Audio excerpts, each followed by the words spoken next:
Welcome to Power Stock. I brought you here because I wanted someone who has a intimate knowledge of IT, because the topic I want to speak to someone of your experience today is the dealership and technology and the dealership, right? And why I brought this up is because I had a little experience just a couple of days, right? And one of the interesting things is that when I started out in the automotive industry back in 1995, seems like a very long time ago, but right, what we had back then were paper manuals, and we actually moved from paper manuals all the way up to what we're using now. Now you can stay in the comfort of your own home, buy VPN, and log on into your systems and check part numbers and all of this, right? So that is how far advanced the technology was, has advanced so for us, right? But at the same time, why I brought this up is because I had an experience just the other day. I walked into a dealership and I wanted oil and filter for my car. I'm driving a 2019 Chevrolet Cruze, and when I went to the parts counter, I told the gentleman I wanted oil and filter. And he said, okay. He went into his system. He looked it up. Then he turned and looked at me and says, he's getting two different part numbers. He'd like to have my VIN number. At that point in time, no, I was very curious because the little knowledge that I have, and I looked at him and I said, but that car only comes with 2 engine. It's either a 1.6 gas or a 1.6 diesel. I have the diesel. He says he's not so sure. I said, okay. I was a little bit peeved, but I understood, having a little experience in the industry, I understood. I went and got it, came back, and lo and behold, he brought it up. But back to the paper manual argument. I remember when we had the paper manual, a book with that gives you the model information, the part numbers, everything, right? And one book could actually serve like 4 or 5 parts guys. Right road, and you had to sit and wait until one person finished with the book before it was handed over to somebody else, right? I bet you the IT guy thought that was a selling point for putting the manual inside of the software, which is why exactly exactly. And you had to look for the part numbers first and then go to the big gray screen, which was the call, what it was, the AS400 at the time. It was a green screen, and I mean, it's totally ancient now. You only see those things in movies, right?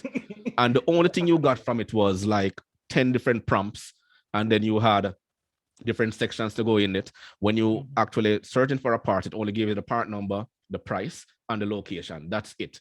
Then you go and you print your invoice and the works. Now, compared to where we were then to where we are now, personally, I think we have gotten lazy, right? So I want to, knowing your expertise based on where we were back then, and to give a synopsis of where do we actually go wrong? Is it that we're better now, or we have gotten somewhat too dependent on it on the technology? So that's an interesting question, and it's very, very loaded because of how the systems have evolved and what the systems are capable of doing now. What tends to happen with a lot of the workflows as the systems become quote unquote more intelligent or incorporate more elements to it, the workflows themselves kind of adapt and evolve, and the talent that they need to hire to utilize the systems will change over a period of time. So just to go back to the story, you started at a point where it pivoted away from manual processes to the inception of using compute power on these resources.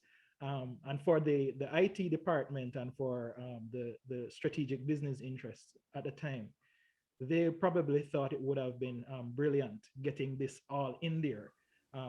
And so when they initially started using, you know, the systems that they currently have right now.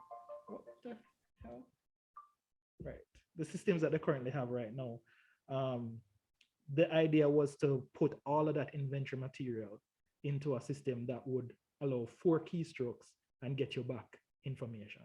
Yeah. Right. The guy before that would have had to leaf through the inventory, you know, document or folder, Yeah. and be able to correlate bin information to figure whether or not the item was there and whether or not the item had sufficient quantities to fulfill the order. Yeah, definitely. So, Because we had to use a bin card system to right, manually record the part number, the location, and the quantity. And each time an item was sold, you'd have to mark off that that quantity and put a new exactly, one, right? So exactly, proper inventory had to be checked on a daily basis in order to know exactly what was on hand.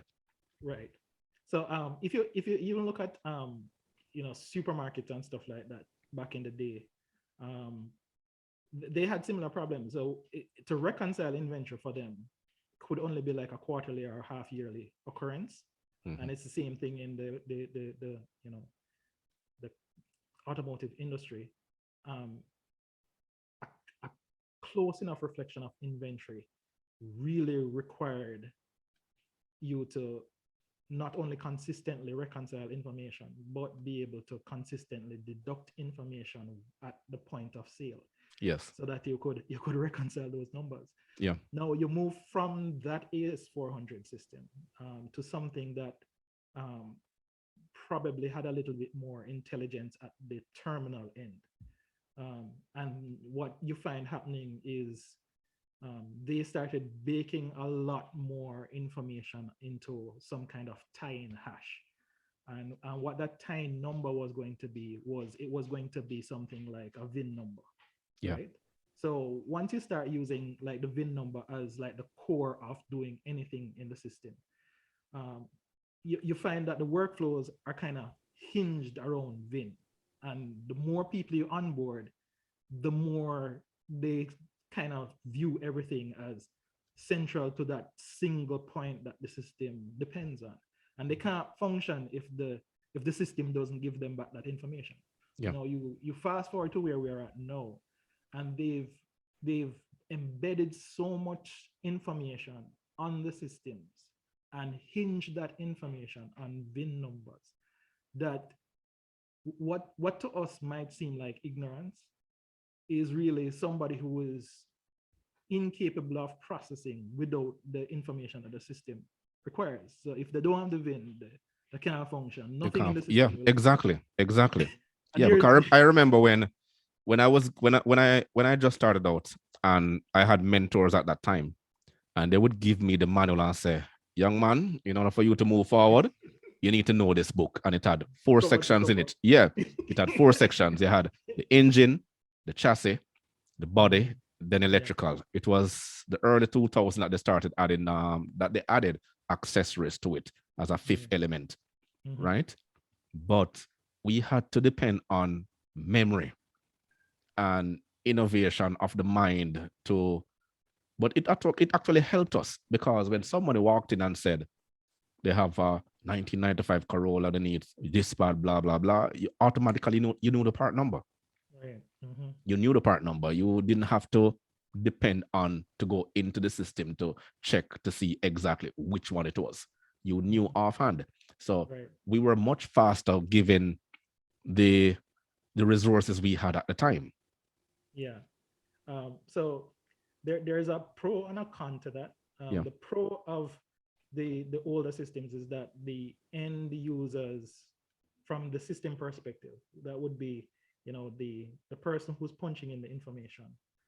They had to have certain you know knowledge to really manipulate the system to accomplish the goal, Mhm. right? What they've been trying to do over a period of time, and it's not just the automotive industry, it's a number of different industries. They have been trying to make the process very, you know, like easy. Like you don't have to accumulate a ton of information in order to go in front of the system and work the system.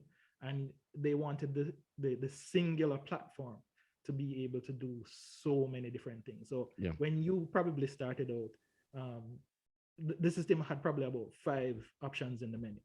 Mhm. Yeah. Right? Yeah. It had less than 10 options. I remember Right. that distinctly. Yeah. Right. So, but you look at something like dealer center that's there now, or something like CAMS, and the menu system is like exhaustive. It's like 50 odd stuff Yeah. in the menu, Mhm.